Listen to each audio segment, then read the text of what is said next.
My husband, Jake, and his diabolical mother-in-law, Diane, celebrated what they believed was my death. They had poisoned me, targeting my $100 million inheritance, and discarded me like yesterday's trash. But they overlooked one critical detail: I survived. The next day, I returned with a master plan to dismantle their schemes, and their nightmare was only just beginning. My name is Evelyn, and this is the story of how I fought back against those who tried to destroy me. For the longest time, I believed my life was perfect. I was married to Jake, a handsome and ambitious businessman who seemed to have it all: charm, drive, and a promising future.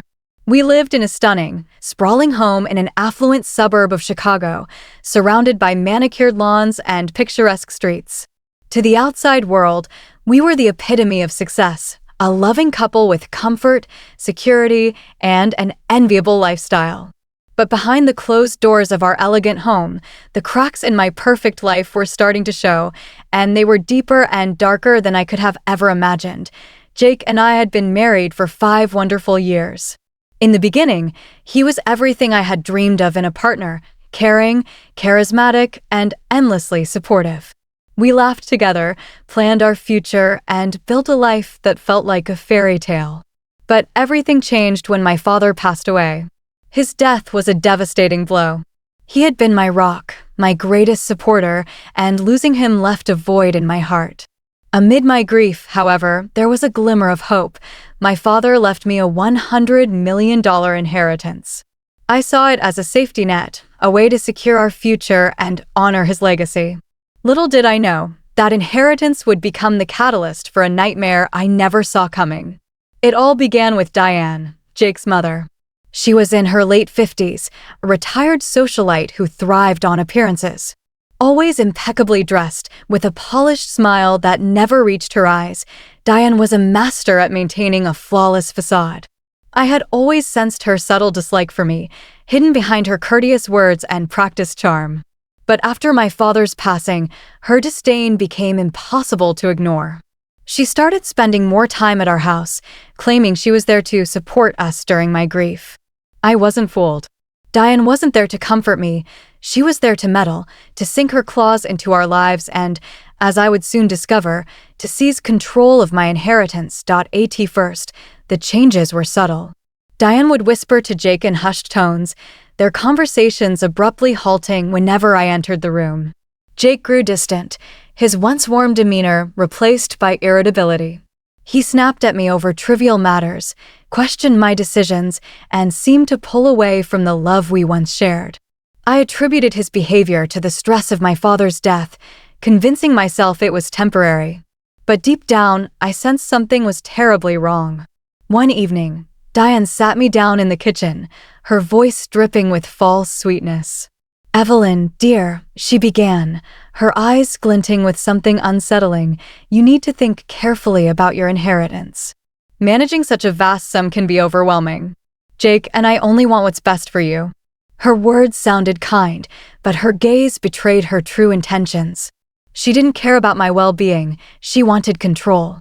I politely brushed her off, explaining that I planned to work with my father's trusted financial advisor. Her smile faltered, and for a fleeting moment, I saw a flash of anger in her eyes. That's when I knew she wouldn't let this go easily. Weeks later, I started feeling unwell.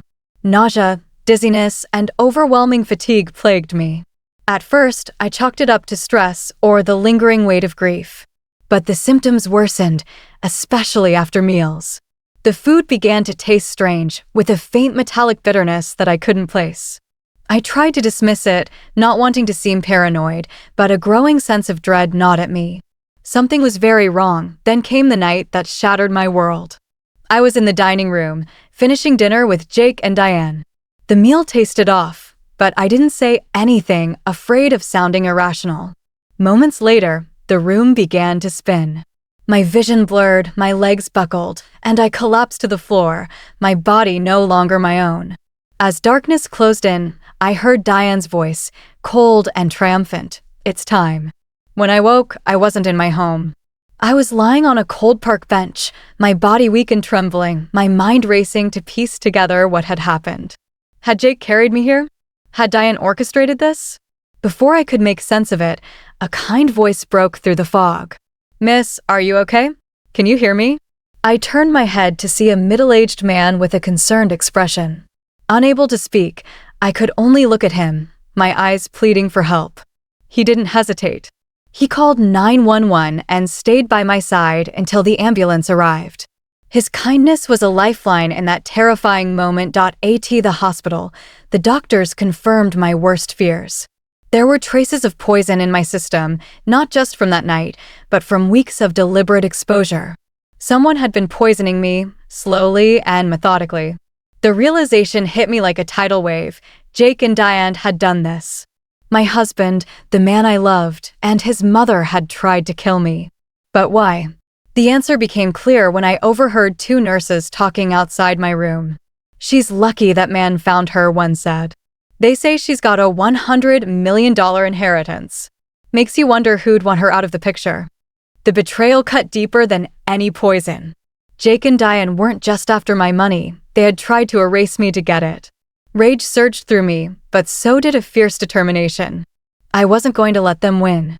As I lay in the hospital bed, recovering from their attempt on my life, I began to plan. They thought they had gotten away with it, but they didn't know I was still alive, and I was ready to fight back. I spent the next few days recovering, my body slowly regaining strength while my mind sharpened with purpose.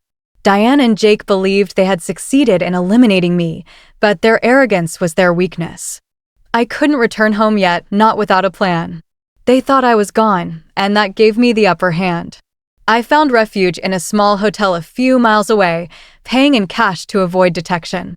As I sat on the edge of the bed, the weight of their betrayal washed over me again. Jake, the man I had vowed to love and honor, had discarded me like I was nothing.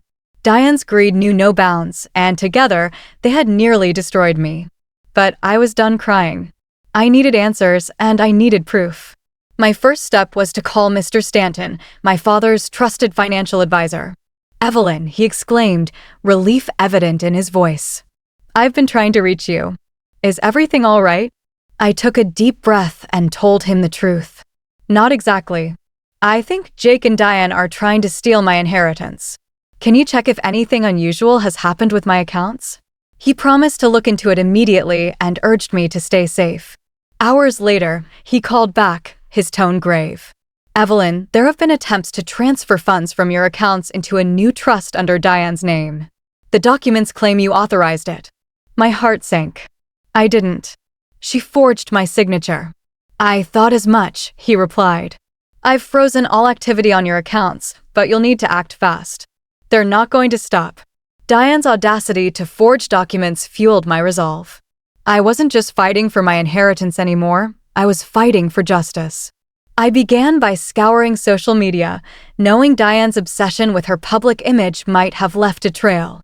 Her posts were filled with photos from lavish events, showcasing expensive jewelry and designer clothes, extravagances she couldn't have afforded before my father's passing.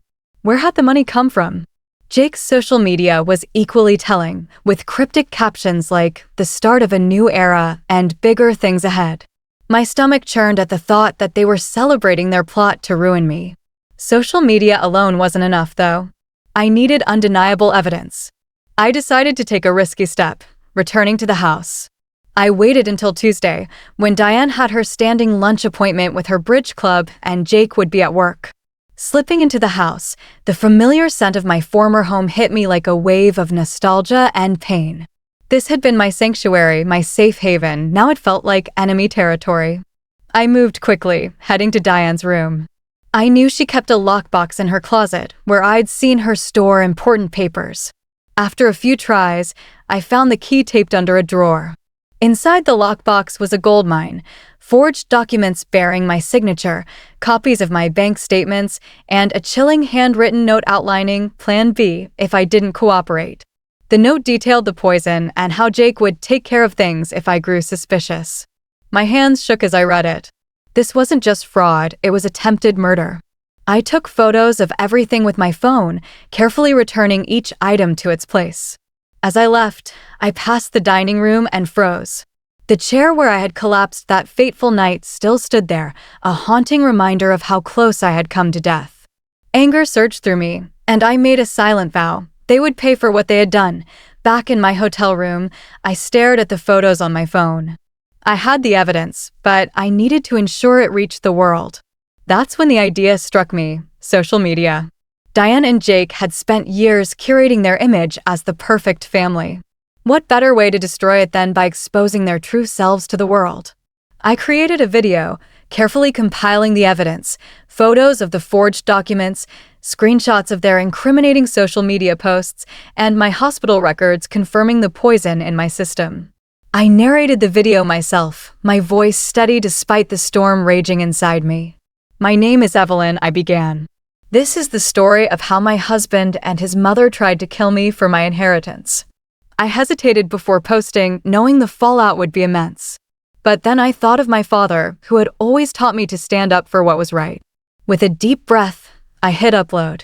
The response was immediate. Within hours, the video went viral. Comments flooded in, some offering support, others expressing outrage at Jake and Diane. News outlets picked up the story, and their carefully crafted facade began to crumble. Diane's bridge club friends, Jake's business associates, even neighbors who had once admired them were shocked. From my hotel room, I watched it all unfold, a mix of satisfaction and fear swirling in my chest. This was only the beginning. Diane and Jake wouldn't take this lying down, but neither would I. The days after the video went viral were a whirlwind. My phone buzzed with messages from old friends, strangers offering support, and reporters seeking interviews. I ignored the clamor, focused solely on justice. I kept a close eye on Diane and Jake, learning through mutual contacts that Diane was furious and Jake was panicking. They had underestimated me, and now they were scrambling to salvage their reputations. Then came an unexpected breakthrough, an anonymous message through social media. "I have information about Diane," it read. Skeptical but intrigued, I responded. The sender was one of Diane's former bridge club friends, who revealed that Diane had been borrowing money from everyone she knew, spinning lies about family emergencies. This confirmed Diane's desperation, even before my inheritance became her target. I stored the information carefully, knowing every piece of the puzzle would strengthen my case. Then, Mr. Stanton called again. "Evelyn, I've found something you'll want to see," he said. Diane has been working with a shady attorney to create new forged documents, trying to make it look like you willingly handed over control of your estate. My anger flared, but I stayed focused. "Can you get me copies of those documents?" I asked. "I already have," he replied. "I'll send them over. Be careful, Evelyn. They're cornered, and that makes them dangerous."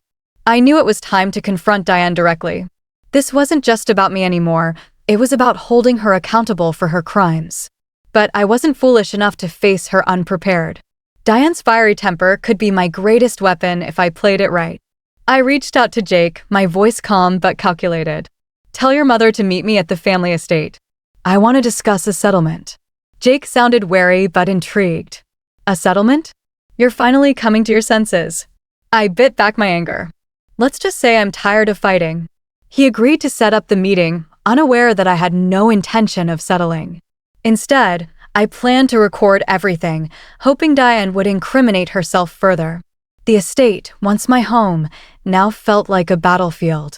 I arrived early and set up a hidden camera in the living room, positioning it to capture the entire space. My heart pounded as I waited, knowing this confrontation could go terribly wrong.